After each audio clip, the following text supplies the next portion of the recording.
नर्सरीत ॲडमिशन घेतली की पालकांकडनं विचारला जाणारा नेहमीचा एक प्रश्न की मॅडम हा काही करतो का? हा घरी तर खूप करतो, नाचतो, खूप बोलतो, इथे काहीच करत नाही. सगळ्यात महत्त्वाची गोष्ट, एक तर बरीच मुले प्ले स्कूलमध्ये गेलेली नसतात. बरं, प्ले स्कूलमध्ये गेलेली असेलही तरी त्यांचा प्ले स्कूलचा अनुभव कसा होता हे खूप मॅटर करते. काही काही मुले तर अशी आहेत की पालकांनी लहान लहान म्हणून त्यांना आत्ता कुठे 4 वर्षात म्हणजे 4थ्या वर्षी नर्सरीत टाकलेलं आहे. घरी त्यांना कसलंही प्रायर ट्रेनिंग दिलेलं नाही आहे. आता माझ्याकडे जी प्ले स्कूलची मुले आहेत तुम्ही पाहू शकता. आमचा रुद्र तर व्हर्बली इतका एक्सलंट आहे की त्याला जी के, तुम्ही त्याचं जनरल नॉलेज पाहाल, 2 वर्षाचा मुलगा आहे तर तुम्ही थक्क व्हाल. त्याच्या आईने त्याला बरंच शिकवून ठेवलं. छे, मी कोणाला इन्सिस्ट करत नाही की 2 वर्षाच्या मुलाला तुम्ही हे असं तसं शिकवा, पण सांगण्याचं तात्पर्य असं की तुम्ही मुलांना ज्या जडणघडणीमध्ये मोठं करता, मुले समोर त्या पद्धतीने वाढत जातात.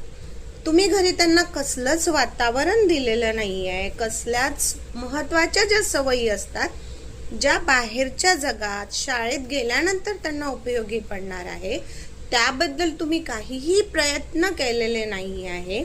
त्याची ग्रॉस मोटर स्किल, त्यांच्या सेन्सरी ॲक्टिव्हिटीज झालेल्या नाही आहे. त्याला ग्रिपिंग नाही आहे. त्याला वर्बली असं बोललं पाहिजे, हा शब्द असा उच्चारला पाहिजे, याचे ज्ञान नाही आहे. आणि सडनली जर तुम्ही एका महिन्यात मुलाला टाकून एक्सपेक्ट करत असाल की नाही बाकी सगळ्या मुलांसारखं किंबहुना त्या मुलांपेक्षा आपल्या मुलांनी उत्तम केलं पाहिजे, तर हे होणार नाही.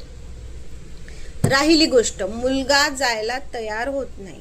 एक तर इतके दिवस तो तुमच्यासोबत एका सिक्युअर वातावरणात राहिलेला असतो. तो आम्हाला ओळखत नाही, तो नव्याने आमच्याकडे येतो, तो आम्हाला तपासेल, तो आम्हाला बघेल, तो पहिले स्वतःची सुरक्षितता पाहिल की हा मी सेफ आहे का.